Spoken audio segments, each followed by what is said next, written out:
Okay, welcome back.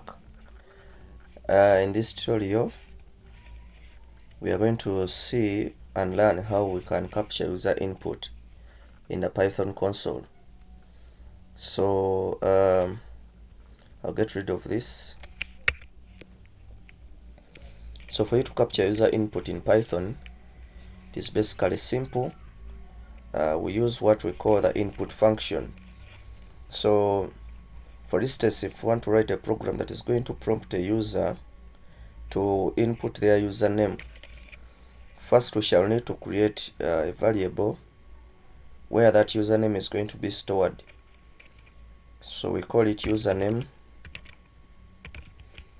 and then the function for capturing that username that the user is going to input is called the input function.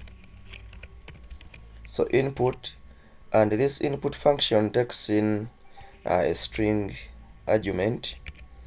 So the string can be anything. So here we can maybe say enter username.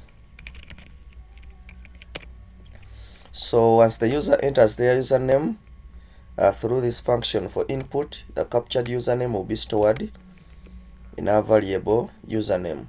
So maybe you can go ahead and give them feedback by printing out something. So print maybe welcome, and since the username is a string and this is a string, we can join the two by using the concatenation symbol. Remember, this concatenation symbol here in the print line only works on string and string, so never use it for string and integer. So here the entered name is username. So we save that, we run it.